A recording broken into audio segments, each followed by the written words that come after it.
Hello students, today we will learn chapter 7th, algorithm and flowchart. In our daily life, we carry out certain steps in sequential order to perform a task or get a desired output. Means हमें हमारी daily life में कोई problem का अगर desired output चाहिए, कोई task perform करते हैं तो हम सर्टन स्टेप बाय स्टेप एक सिक्वेंशियल ऑर्डर में उसको परफॉर्म करते हैं. Let us understand the above statement with the example. इसको एक एग्जाम्पल से समझते हैं. Process of brushing teeth. जैसे कि आपको आपके टीथ को ब्रश करना है तो स्टेप बाय स्टेप आप कैसे प्रोसेस करते हैं. Take the brush from the shelf में से ब्रश लेते हैं. Open tap of your sink का टैप ओपन करते हैं. Rinse brush and close the tap. आपके ब्रश को रिन करते हैं, धोते हैं एंड टैप को क्लोज कर देते हैं. Apply the toothpaste on the brush.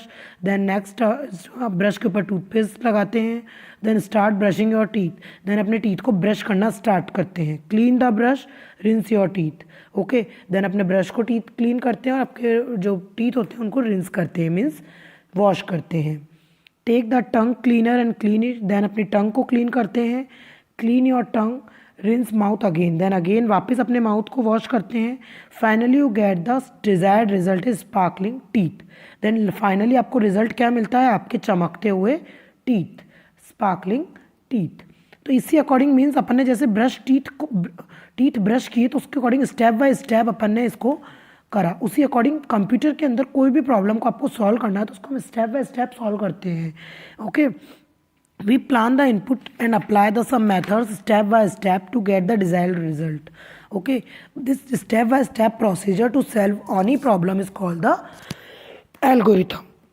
किसी भी स्टेप बाय स्टेप कोई भी प्रॉब्लम को हम सॉल्व करते हैं कंप्यूटर में तो उसको क्या बोलते हैं हम? Algorithm is a set of sequential step to solve any logical और mathematical problem. Algorithm is always written in simple language and precise manner so that everyone can understand the steps. Okay, कोई भी algorithm जो होती है वो एक sequential set of steps होता है जो कोई भी लॉजिकल और मैथमेटिकल प्रॉब्लम को सॉल्व करने में यूज़ आता है.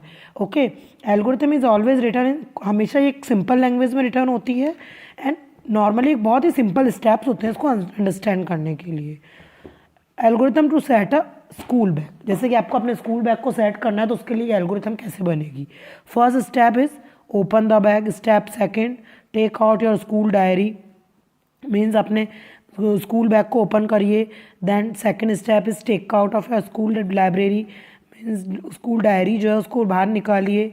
Then step 3, see the time table. अपने टाइम टेबल को देखिए. Then step 4, go to your book shelf. Then अपनी बुक शेल्फ के पास जाइए. Then step 5, take out the books and notebooks. Then जो आपके टाइम टेबल के अकॉर्डिंग बुक्स एंड नोटबुक्स हैं वो लीजिए. Then step 6, keep them in a bag. Then उनको बैग में रखिए. Then 7 is close a bag. Okay, तो ये एक एल्गोरिथम हो गई. Step 1, step 2, step 3. स्टेप्स में लिखना, किसी भी प्रॉब्लम को सॉल्व करने के लिए उसको स्टेप में लिखना. फर्स्टली आप क्या करेंगे, देन नेक्स्ट क्या करेंगे, देन लास्ट एंड, तब तक वो प्रॉब्लम सॉल्व नहीं हो जाती है, वो हमारी क्या कहलाती है? एल्गोरिथम. इसी अकॉर्डिंग यहाँ पे अलग अलग एग्जाम्पल दे रखे हैं. जैसे कि sum and product and difference of two numbers का एल्गोरिथम फाइंड अप करने के लिए. जैसे पहले टू नंबर्स लीजिए, देन उनको ऐड कीजिए, देन प्रिंट सम को प्रिंट कीजिए, देन मल्टीप्लाई कीजिए दोनों नंबर को, देन प्रोडक्ट को प्रिंट कीजिए, देन सब्ट्रैक्ट कीजिए, then print the difference, then last is stop. Okay, तो इस अकॉर्डिंग एल्गोरिथम हो गई. Then next algorithm to compare the two numbers and find the greater one. दो नंबर्स को कंपेयर करने का और ग्रेटर वन कौन सा नंबर है. So first is start. Then second is read two numbers and store them in A and B. पहले तो दो नंबर को रीड करिए और उनको स्टोर कर लीजिए ए और बी में. Then step 3, check whether A is equal to B or not. फिर चेक कीजिए ए और बी इक्वल है या नहीं. If true then go to step 4, else go to step 5. अगर ट्रू है मतलब अगर वो इक्वल है तो आप स्टेप 4 पे जाइए, और अगर इक्वल नहीं है, एल्स मतलब अगर नहीं है तो आप स्टेप 5 पे जाइए. अब अगर ट्रू है मतलब अगर वो दो नंबर इक्वल है तो हम स्टेप 4 पे क्या लिखेंगे, हम क्या प्रिंट होगा? अगर दोनों नंबर इक्वल है तो both numbers are equal and go to step 8 मतलब स्टॉप. अगर बोथ नंबर आर इक्वल है, सब अगर आपके दोनों नंबर इक्वल है तो क्या प्रिंट हो जाएगा? बोथ नंबर्स आर इक्वल, और आपका जो एल्गोरिथम है वो फिनिश हो जाएगी, स्टॉप हो जाएगी. लेकिन अगर वो इक्वल नहीं है तो हम किस पर जाएंगे? स्टेप 5 पर.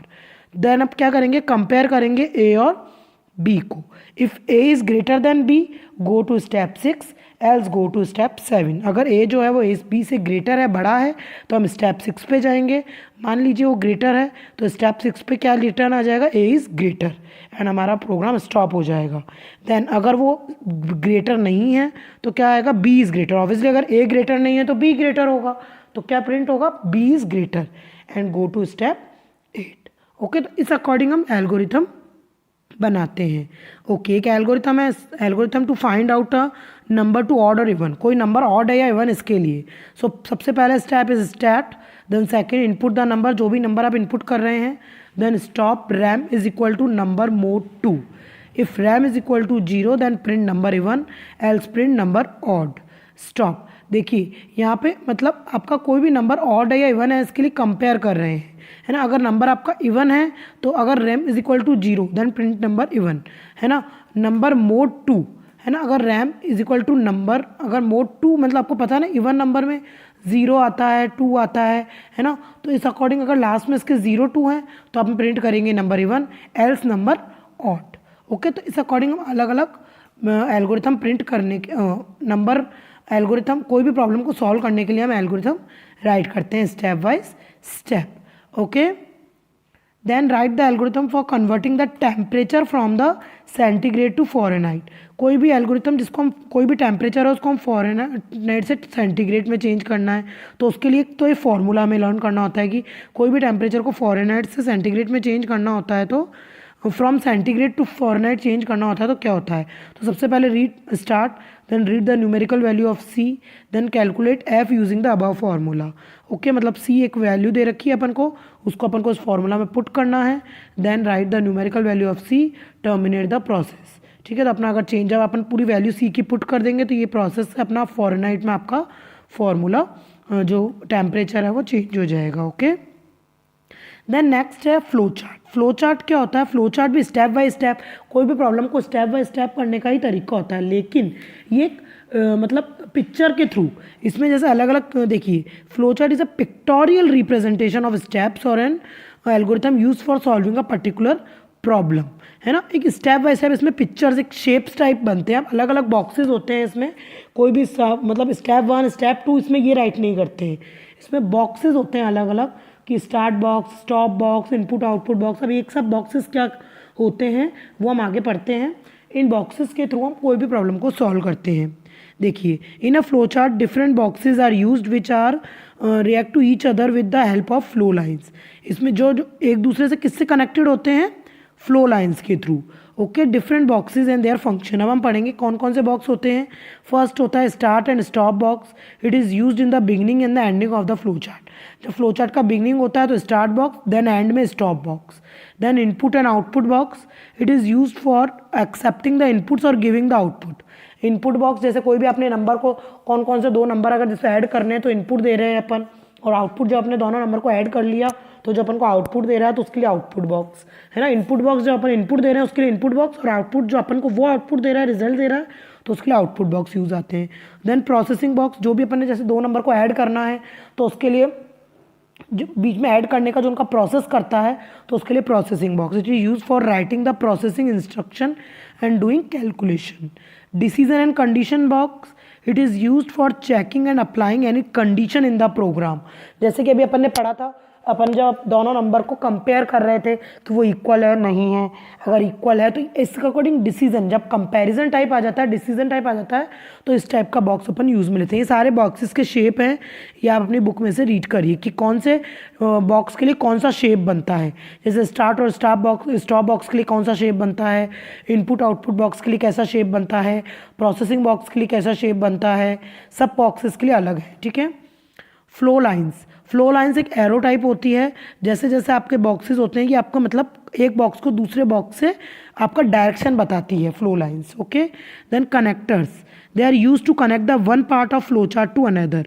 आपके फ्लो चार्ट के एक पार्ट को दूसरे पार्ट से कनेक्ट करने के लिए कनेक्टर्स यूज आते हैं.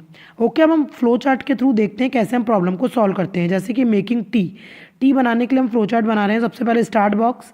देन ये कौन से बॉक्स है, इनपुट बॉक्स. तो input box, take a pan, water, sugar, tea leaves and milk, हमने क्या क्या इनपुट लिया ये सब, इसलिए हमने इनपुट बॉक्स बनाया। Then processing box, input box थोड़ा सा इस टाइप में बनता है ना, प्रोसेसिंग बॉक्स बिल्कुल स्ट्रेट रेक्टेंगल, ओके। और ये थोड़ा सा जो इनपुट आउटपुट बॉक्स होता है वो थोड़ा सा मतलब इस तरफ झुका हुआ होता है, ओके, इस टाइप का, okay. Then processing box, put the pan on the gas burner and water, pour water in it, switch on the gas, put some teas leaves and water, ये सारी हमारी प्रोसेसिंग चल रही है। और ये देखिए बीच बीच में सारे जो बॉक्सेस हैं वो किससे कनेक्टेड है, फ्लो लाइन से। ये देखिए ये एरो है ना, ये फ्लो लाइंस है जिनके थ्रू हमारे बॉक्सेस कनेक्टेड हैं। तो ये सारा जो है प्रोसेस चल रहा है। Then after processing take off the pan, then cup and serve the hot tea, then stop, okay. तो ये सिंपल प्रोग्राम था हमारा। अब देखिए sum of the two number, अब देखिए वो स्टार्ट बॉक्स, देन हमने इनपुट लिया एक्स और वाई, देन इनका सम किया, ये प्रोसेसिंग बॉक्स आ गया, देन हमें आउटपुट मिल गया सम। तो ये दोनों बॉक्सेस कौन से हो गए हमारे, ये तो देखिए first is start box, last is stop box, then input and output box, and this is processing box, okay. Then ये देखिए एक हमारा फ्लो चार्ट है, किसके लिए है, read the two sides of the rectangle and calculated area. सबसे पहले स्टार्ट, इनपुट लिया हमने width and length, then area का फॉर्मूला क्या होता है, लेंथ इंटू विड्थ, देन हमें आउटपुट मिला ए, देन स्टॉप। वही हमारा इनपुट आउटपुट बॉक्स है, stop start box and processing box. Then draw a flow chart to find the greater number among the two numbers. देखिए कौन दो number, हमें दो नंबर्स में से ग्रेटर नंबर देखना है। तो इनपुट ए एंड बी, पहले start box, then input output box में इनपुट बॉक्स की हमने इनपुट लिया दो नंबर्स ए एंड बी। अब हमें क्या लेना है, डिसीजन बॉक्स, क्योंकि हम कंपेयर, डिसीजन और कंपेयर बॉक्स के लिए हम क्या बनाते हैं, डायमंड, है ना। तो इसमें हमें क्या करना होता है, या तो हम कोई डिसीजन लेते हैं या फिर हमें कंपेयर करना होता है कि ग्रेटर है, इक्वल है, कैसा है, ठीक है। तो अभी हम यहाँ पे इक्वल, अब जैसे ए और बी इक्वल है, अगर येस तो हम यहाँ पे जाएंगे, तो ये हमारा कौन सा बॉक्स है, in output box, both numbers are equal, print हो गया हमारा। और अगर नहीं है तो हम वापस इसका डिसीजन होगा कि अगर ए इज़ ग्रेटर है तो हम यहाँ जाएंगे येस, अगर ग्रेटर है तो ये वाला पार्ट टाइप होगा, और अगर नहीं है तो बी इज़ ग्रेटर, तो ये टाइप होगा। देन लास्ट इज, कहीं पर से भी जाएं आप, आपको स्टॉप पर आना है। तो इस अकॉर्डिंग हम फ्लो चार्ट ड्रॉ करते हैं। Then comparison between the algorithm and flow chart. Algorithm और फ्लो चार्ट में कंपैरिजन क्या होता है, वैसे नॉर्मली इसको रीड करने से पहले मैं बता दूं, एल्गोरिथम आप नॉर्मली स्टेप 1 स्टेप 2 जो आप खुद की अपनी ओन लैंग्वेज में राइट करते हैं, लैंग्वेज में राइट करते हैं, और जो फ्लो चार्ट होता है वो पिक्चर्स के थ्रू, बॉक्सेस के थ्रू आप प्रेजेंट कर रहे हैं। जैसे the basic difference between the algorithm and flow chart is that an algorithm explain how a certain process is followed और a problem is solve step by step, मतलब written language में written step by step. And flow chart is a graphical representation, एक graph type में बनता है flow chart में, है ना, वेरियस स्टेप का। That may not be detailed instruction about the how the task is done. इसमें जो फ्लो चार्ट में डिटेल इंस्ट्रक्शन नहीं होता है, नॉर्मली आपको कम, जैसे आपको बस ये दे रखा है A N is equal to B है, येस तो ये, नो तो ये। अब जैसे अपन एल्गोरिथम में तो अगर ये है तो हम go to step 6, go to step 7, पूरा डिटेल इंस्ट्रक्शन देते हैं। Flow chart can represent an algorithm. Flow chart जो होता है वो एल्गोरिथम को ही रिप्रेजेंट करता है। देखिए यहाँ पे स्टेप वाइज में हमने ये एल्गोरिथम राइट कर रखा है, इसी को हमने एज अ फ्लो चार्ट में चेंज कर दिया है। Flow chart is a pictorial representation while the algorithm explain the logic और प्रोसीजर। जो फ्लो चार्ट होता है वो पिक्टोरियल रिप्रेजेंटेशन होता है, जबकि एल्गोरिथम जो होता है वो लॉजिकल होता है, ओके। सो यहाँ पे आपका चैप्टर फिनिश हो रहा है। इसकी एक्सरसाइज आप बुक में करेंगे एंड क्वेश्चन आंसर आप आपकी क्लास वर्क कॉपी में करेंगे, ओके। Thank you.